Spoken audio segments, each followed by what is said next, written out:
Hello friends, जय माता दी। कैसे हैं आप सब दोस्तों। निर्जला एकादशी व्रत बहुत ही खूबसूरत व्रत और साल का सबसे कठिन व्रत देव व्रत माना जाता है। निर्जला एकादशी कहा जाता है जो भी मनुष्य इस एकादशी का व्रत करता है उसे भगवान विष्णु का सानिध्य जरूर प्राप्त होता है। जीवन मरण के बंधन से मनुष्य मुक्त होता है और कठोर नियमों का पालन करते हुए भगवान विष्णु का भजन कीर्तन और उपवास करने वाला मनुष्य अगर पूरे दिन निर्जल रहकर व्रत का पालन करता है तो उसे सभी प्रकार के पापों का शमन होता है।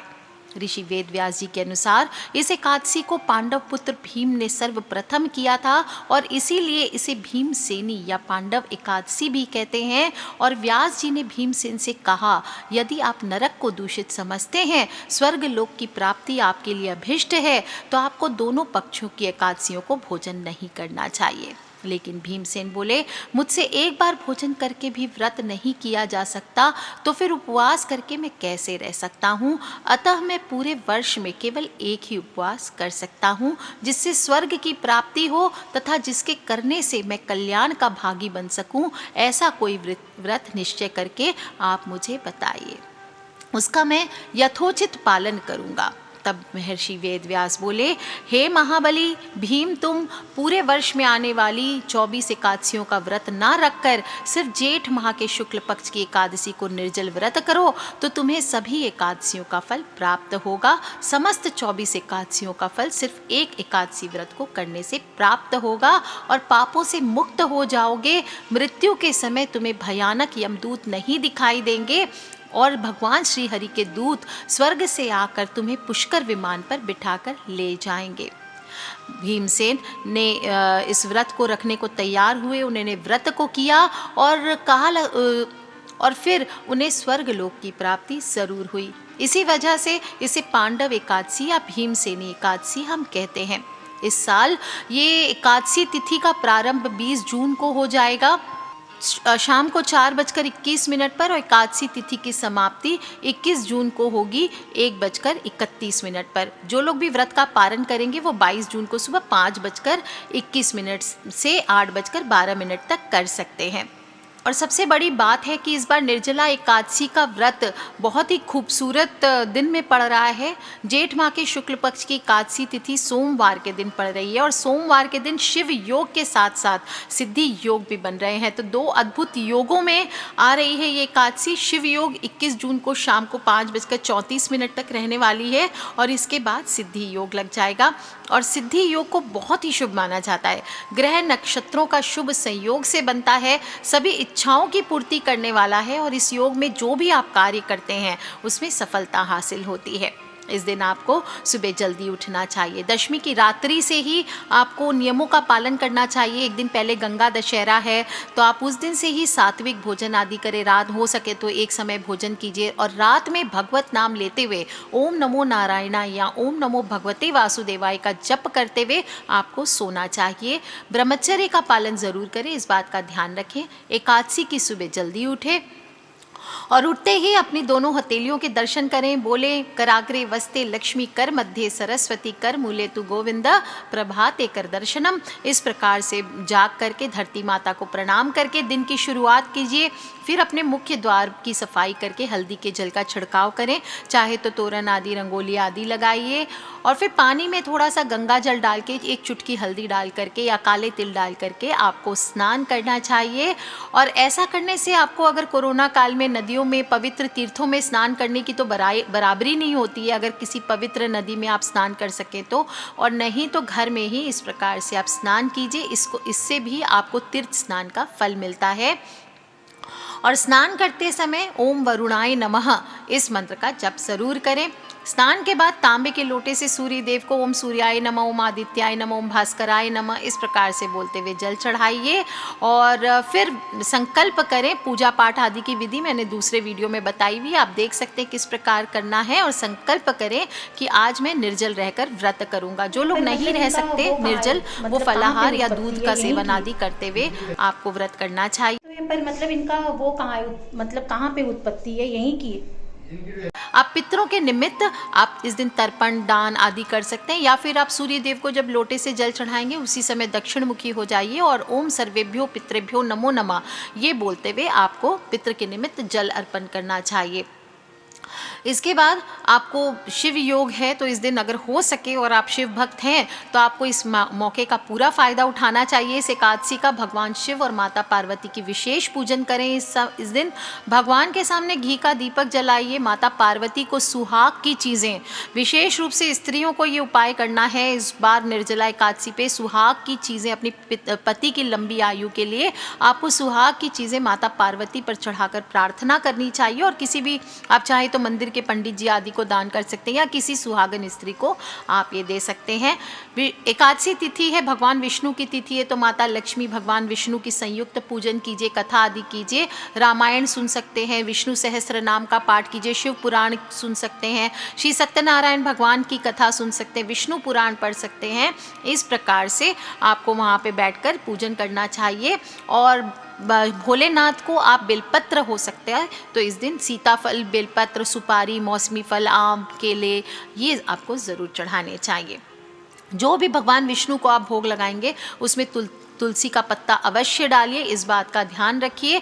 और पीले रंग की वस्तु इस दिन आपको विष्णु भगवान को अर्पित करनी चाहिए, वस्त्र हो, फल हो, अनाज हो। और इसके बाद ये जो भी चीज़ें आप चढ़ाते हैं इसको आपको ट्राई करना चाहिए कि आप दान कर दें। इससे कहा जाता है घर में कभी कलेश आदि नहीं होता है। और निर्जला एकादशी के दिन पेड़ों की पूजा करना, तुलसी की, पीपल की, शमी की, इनकी पूजा भी आपको करनी चाहिए।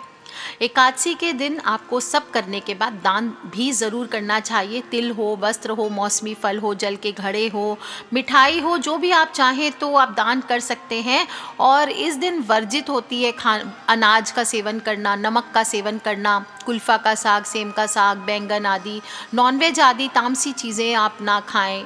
अपने सिर्फ भोजन का ही व्रत नहीं, आपको अपने स्वभाव का भी व्रत करना चाहिए। चुगली, बुराई, क्रोध आदि, हिंसा आदि नहीं करना चाहिए, किसी प्रकार का दुराचार न करें। पूरे दिन मन में ओम नमो भगवते वासुदेवाय, ओम नमो भगवते वासुदेवाय इस प्रकार से बोलते हुए आपको दिन को व्यतीत करना चाहिए।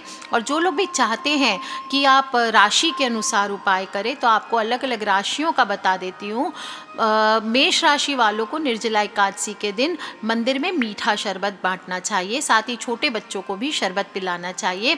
ऐसा करने से आपके जीवन में आ रही जितनी परेशानियां हैं वो समाप्त होती है। साथ ही आपके रिश्ते जो हैं आसपास के, आपके जीवन साथी से, आपके बिजनेस अगर पार्टनर है उनसे आपके रिश्ते और मजबूत होते हैं। विशेष रूप से अगर सतनाज यानी 7 प्रकार के अनाज आप दान कर सकते हैं, एक एक मुट्ठी कीजिए आप, लेकिन ये बहुत लाभदायक होने वाला है। बात कर लेते दोस्तों हम वृषभ राशि वालों की। वृषभ राशि वालों को निर्जला एकादशी के दिन मिट्टी का घड़ा दान करना चाहिए। अगर विशेष रूप से आप बिजनेसमैन हैं या नौकरी नहीं मिल रही है आपको, तो आपको ये उपाय करना चाहिए। और ध्यान रखें, जल का घड़ा कभी भी, जो घड़ा आप दान करते खाली नहीं देना है, उसमें थोड़ा जल भर के या मिठाई, आम आदि डाल करके उसके ऊपर ढक्कन लगा करके आपको थोड़ी दक्षिणा के साथ दान करना चाहिए। आप चाहें तो किसी मंदिर में दे सकते, किसी गरीब के घर में मटका रखा सकते हैं, आप चाहे तो किसी भी ऐसे ज़रूरतमंद के यहाँ भी आप रखा सकते हैं। सफ़ेद वस्त्र का दान भी अच्छा है, तो आप चाहे तो एक ब्लाउज पीस आदि दे दीजिए, घड़े का दान करेंगे उसके साथ, या किसी को सिर्फ सफ़ेद कपड़ों का दान भी कर सकते हैं। यह आपके लिए काफ़ी शुभ रहने वाला है। बात कर लेते हैं दोस्तों हम मिथुन राशि वालों की। मिथुन राशि वाले ओम नमो भगवते नारायणाय, क्या बोलेंगे? ओम नमो भगवते नारायणाय, इस मंत्र का आप जप कर लीजिए आज के दिन 108 बार। इससे आपके लिए इससे अधिक लाभ के योग नहीं बन सकते हैं।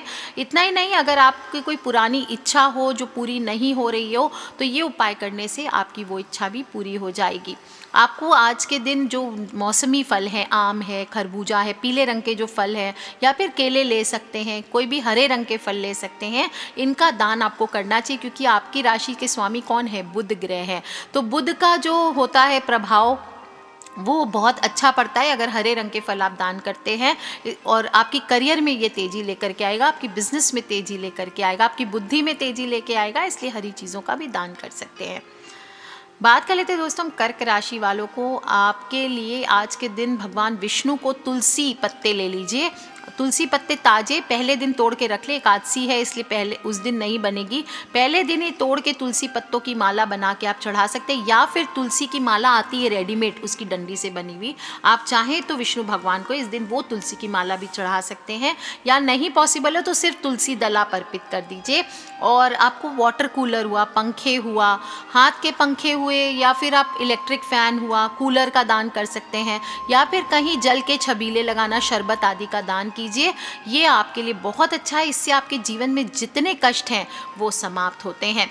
और इस तरह से आप उपाय करेंगे तो आपके अगर करियर आदि में भी समस्याएं आ रही है तो वो भी आपकी दूर होने वाली है। बात कर लेते हैं दोस्तों हम सिंह राशि वालों की। सिंह राशि वाले, अगर आपको किसी भी काम में सफलता प्राप्त नहीं हो रही है तो आपको आज के दिन भगवान विष्णु के चरणों में विद्या यंत्र चढ़ाना चाहिए। विद्या यंत्र आपको नहीं मिलता है अगर कहीं पे भी, तो एक बार ऑनलाइन जाइए, गूगल पे टाइप कीजिए विद्या यंत्र, और उसको देख देख करके आप रेड पेन से एक सफ़ेद कागज पर बना लीजिए और फिर आप उसको अर्पित कर दीजिए भगवान विष्णु को। और ध्यान रखें, विधि पूर्वक बाद में उसको मोड़ करके उस कागज को पूजा करने के बाद आप अपने बुक में या फिर अपने करियर के स्थान पे या स्टडी टेबल पे आप इसको रख सकते हैं। आप देखेंगे आपको हर चीज़ में, खासकर जो लोग भी कंपटीशन में बैठना चाहते हैं, कोई भी कंपटीशन की तैयारी कर रहे हैं, गवर्नमेंट जॉब्स की तैयारी कर रहे हैं, उनको ये उपाय करना चाहिए।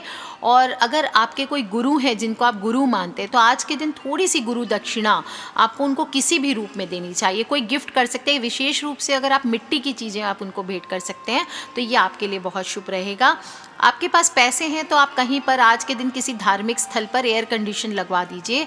कोई भी इलेक्ट्रिक की चीज़ आप किसी धार्मिक स्थल पर दान कर सकते हैं। इससे आपके जीवन में सुख समृद्धि आएगी, साथ ही साथ आपके जीवन में वृद्धि भी आएगी। बात कर लेते हैं हम कन्या राशि वालों की। आज के दिन बेल पत्र का जो वृक्ष होता है, बेल पत्र होता है बेल का वृक्ष, उसमें आपको जल अर्पित करना चाहिए और उसके तने को छू करके आपको प्रणाम करना चाहिए। ऐसा करने से आपके घर में आज आप बेलपत्र का पौधा लगा भी सकते हैं और फिर आप देखेंगे आपके घर में, आपके जो कार्य क्षेत्र में उसमें जो भी परेशानियां आ रही है वो समाप्त हो जाएंगी। इसके अलावा आपको अपने बड़ों का आशीर्वाद भी लेना चाहिए। अगर आप ये काम करते हैं तो आपको भगवान विष्णु की विशेष कृपा ज़रूर प्राप्त होगी। और नहीं तो अगर अनाथालय आदि में जा सकते हैं आप, तो आज के दिन अनाथालय में या कहीं लंगर चल रहा हो वहाँ पर थोड़ी हरी सब्जियाँ, खरबूजे, इनका दान कीजिए, ये चमत्कारी होता है आपके लिए। बात कर लेते दोस्तों हम तुला राशि वालों की। दोस्तों, अगर आपके बच्चों के साथ, आप मैरिड हैं, मुझे सुन रहे हैं, आपके संबंध आपके बच्चों के साथ ठीक नहीं है, आपके बच्चे आपकी बात नहीं सुनते हैं, तो निर्जला एकादशी के दिन भगवान विष्णु की आप धूप दीप से पूजा कीजिए।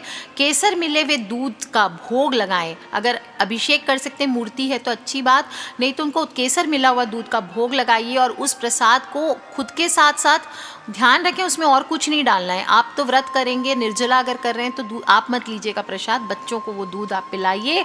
इससे आपके जीवन में बहुत बहुत लाभ होगा। और मीठा जल या पेय रस हुआ, मीठा रस हुआ या नींबू पानी हुआ, छाछ हुआ, शरबत हुआ, कोई भी पेय का आप छबीला लगवाइए इस दिन। आप देखिए आपके जीवन में बहुत पॉजिटिव बदलाव आएंगे। बात कर लेते हैं दोस्तों हम वृश्चिक राशि वालों की। वृश्चिक राशि वाले, अगर आपका स्वास्थ्य खराब है या आपको कोई ऐसा रोग है जो ठीक नहीं हो रहा है, तो निर्जला एकादशी के दिन आप एक तौलिया और 1.25 किलो अनाज लेकर के किसी ब्राह्मण को दान करिए। उनके पैर छू करके आप आशीर्वाद लीजिए। अगर कोई ब्राह्मण नहीं मिलता है आपको, किसी ज़रूरतमंद को आप दे सकते हैं, लेकिन ध्यान रखना है उनके पैर छू करके आपको आशीर्वाद ज़रूर लेना है। इससे आपके घर में जो भी परेशानियां हैं, आपके जीवन में जो भी परेशानियां हैं या आप रोग दोष है आपके घर में, वो सभी ठीक होते हैं। आज के दिन आपको भगवान विष्णु का स्मरण करके तरबूज का दान भी करना चाहिए। तरबूज का जूस भी आप दान कर सकते हैं, ये भी आपके लिए बहुत लाभदायक होने वाला है। बात कर लेते हैं हम धनु राशि वालों की। धनु राशि वाले, आज के दिन अगर कोई माता या पिता भगवान विष्णु के मंदिर में हाथ वाला पंखा दान करता है और 2 खरबूजे लेकर भगवान विष्णु के मंदिर में दान करता है, तो उनके बच्चों पर परेशानियां नहीं आती है, उनका करियर सुचारू रूप से चलता है। और पीला ठंडा केसर युक्त दूध अगर गरीबों में बांटा जाता है तो ये भी बहुत चमत्कारी होता है। विशेष रूप से बच्चे के हाथ से बंटवाइए और इस दिन केसर का तिलक आपको अपने फॉरहेड पर ज़रूर करना चाहिए। गुरु से रिलेटेड जो भी पीली चीज़ें हैं उनका दान कीजिए, ये भी बहुत अच्छा होने वाला है। और हल्दी के जल का छिड़काव इस दिन आपको अपने पूरे घर में, अपने बेडरूम में ज़रूर करना चाहिए। बात कर लेते हैं दोस्तों हम मेरी राशि यानी कि मकर राशि वालों की। मकर राशि वाले बहुत अगर प्रॉब्लम से जा रहे हैं, शनि की साढ़े साती है तो थोड़े से भाग्य आपका उठा पटक कर रहा है। अगर आपने पिछले टाइम में कर्म थोड़े से खराब किए हैं तो समय है कि आप वो भोग रहे होंगे, लेकिन आपको अपने करियर को संभालने के लिए, अपने जॉब आदि को संभालने के लिए इस दिन शाम को एकदम ध्यान करके आपको तुलसी के सामने दीपक जलाना चाहिए। हाथ जोड़कर तुलसी माता से प्रार्थना करें कि आपके कष्टों का हरण करें, उनसे प्रार्थना करें कि आपके जीवन में सुख समृद्धि लेकर के आए। ऐसा करने से आप देखेंगे आपकी ज़िंदगी की बहुत सारी परेशानियां आज के दिन दूर होगी और साथ ही साथ आने वाला समय आपके लिए लाभदायक होगा। आपको पौधारोपण करना चाहिए, जगह जगह पौधे लगाइए, वट का वृक्ष लगाइए, पीपल का वृक्ष लगाइए या जो भी आपकी इच्छा हो वो आप लगाइए। छतरी हो, जल का पात्र हो, जूते हो चमड़े के, कलश हो या शेल्टर, किसी को आप तिरपाल आदि, किसी के लिए घर या छोटी सी झोपड़ी बनवा सकते हैं। अगर इतना आप अफोर्ड कर सकते हैं, जो भी आप कर सके वो आपको दान ज़रूर करना चाहिए। बात कर लेते हैं हम कुंभ राशि वालों की। कुंभ राशि के लोग अक्सर भगवान की पूजा करते समय, अगर आप मैं हर एकादशी के लिए आपको ये उपाय बता देती हूँ क्योंकि आपके लिए बड़ा कठिन समय चल रहा है, तो आपको पीली कौड़ियाँ, जो लक्ष्मी कौड़ियाँ होती है, वो आपको प्राप्त करके अपने पास रखनी चाहिए। सिद्ध करके 1.25 लाख लक्ष्मी जपों से रखिए और 5 पीली कौड़ी को आप एक पीले रंग के कपड़े में बांधिए और पीले रंग की रेशमी वस्त्र होना चाहिए, कॉटन कपड़ा नहीं होना चाहिए। उसको आप भगवान को अर्पित कर दीजिए एकादशी के दिन। जो भी पूजा पाठ आदि करते हैं वो कीजिए और फिर अगले दिन सुबह अपनी तिजोरी में उसको रख करके रखिए। इससे आप देखेंगे कुंभ राशि वाले आपको कितनी आपकी आर्थिक स्थिति मजबूत होगी। आपके जीवन में अगर आर्थिक परेशानियां आ रही है वो दूर होंगी। और आज के दिन आपको जल से भरा हुआ, कुंभ राशि है तो कुंभ का दान करना है, यानी कुंभ यानी घड़ा, तो जल से भरा घड़ा आपको दान करना है। आप चाहे तो आपकी कैपेसिटी है तो cooler, fridge, water cooler, ambulance का वाहन, ये चीज़ें आप दान करें, आपके लिए चमत्कारी हो सकता है। बात कर लेते हैं हम last but not the least mean राशि वालों की। मीन राशि आपके लिए निर्जला एकादशी के दिन आपको विष्णु भगवान का ध्यान, पूजन, अगर मंदिर जा सकें वो कीजिए। और अगर आपके पास दक्षिणावर्ती शंख है, मैंने बार बार सभी को इस बार बताया है, ये जो शुभ योग में आई है, सिद्ध योग में, शिव योग में, इस बार निर्जला एकादशी दक्षिणावर्ती शंख आपके लिए कमाल करने वाला है। ऐसे भी हर एकादशी को आपको विष्णु भगवान को दक्षिणावर्ती शंख से अभिषेक करना चाहिए और जो भी मनुष्य इस दक्षिणावर्ती शंख से सिद्ध करके रखना चाहिए। दक्षिणावर्ती शंख ऐसे कोई फायदा नहीं है, उसमें चावल भर के रखने चाहिए सिद्ध करके, और उस जल से और उसमें जल भर कर भगवान को स्नान कराते हैं तो आपकी तरक्की के रास्ते खुलते हैं, पाप नाश होता है, आपके जीवन में किसी प्रकार की समस्याएं आई है तो वो दूर हो जाती है। और ओम नमो भगवते वासुदेवाय का पाठ करना चाहिए। सर्वभूत हिते रिता की भावना से सार्वजनिक होकर पीपल के पेड़, सार्वजनिक स्थानों पर पीपल के वृक्ष लगाने चाहिए। ये आपको निरोगी काया भी देगा और अन्य को भी देगा और आपको इतना आशीर्वाद मिलेगा कि कुछ कहने की बात नहीं है। 21 जून को है निर्जला एकादशी, सबसे कठिन व्रत है और निर्जला एकादशी से जुड़ी मैंने प्रमुख बातें आपको बताई है। ऐसा ही कीजिए, राशि अनुसार हो सके तो दान कीजिए और नहीं तो जो आपकी इच्छा हो वो आप दान कीजिए, पर जल का घड़ा आप ज़रूर दान करें। किसी जल का छबीला कहीं पे रास्ते में प्याऊ आदि, या अपने बिल्डिंग में ही थोड़ा सा सभी लोग मिल करके इकट्ठे होकर के, सोसाइटी आदि है, आपके जो फ्रेंड सर्कल है या आपके कोई क्लब आदि है, वहाँ के लोग इकट्ठे होकर के कहीं पर जल के छबीले लगाइए, रस के छबीले लगाइए, या आते जाते राहगीरों को पानी, सिर्फ पानी फ्री होता है, बाकी खर्च नहीं लगता है, तो सिर्फ पानी भी पिलाइए दोस्तों, ठंडा ठंडा जल, और फिर देखिए कैसे आपके जीवन में बाहर आती है। हो सके तो चिड़िया के लिए भी एक ट्रे आप जल का लगाइए, पौधारोपण कीजिए। ये सभी बहुत छोटे छोटे उपाय हैं पर हमारे जीवन को, बहुत सारी बाधाओं को नष्ट करने वाले उपाय हैं, हमारे जीवन में उन्नति और तरक्की दिलाने वाले उपाय हैं। तो इस निर्जला एकादशी का पूरा फ़ायदा उठाइए और अपने फ्रेंड्स, फैमिली, मम्मी पापा, भाई बहन, बच्चे, सभी लोगों को बताइए ज़रूर निर्जला एकादशी के महत्व को। अपने घर के बच्चों को बताइए, उनके साथ मिलके कहीं किसी पार्क में पेड़ लगा करके आइए, किसी मंदिर के प्रांगण में पेड़ लगा के आइए। दोस्तों देखिए कैसा चमत्कार आप सभी के जीवन में होता है, कैसे सक्सेस आपके पीछे पीछे भागेगी। So take care friends, love you all, जय माता दी। सब्सक्राइब करके रखें ताकि आने वाले वीडियो से आप और मैं कनेक्टेड रहें, और अपने फ्रेंड्स, फैमिली, मम्मी पापा, भाई बहन, बच्चे, सभी लोगों से इसे शेयर करना बिल्कुल ना भूलें। ठीक है फ्रेंड्स, लव यू ऑल, जय माता दी, बम बम भोलेनाथ की।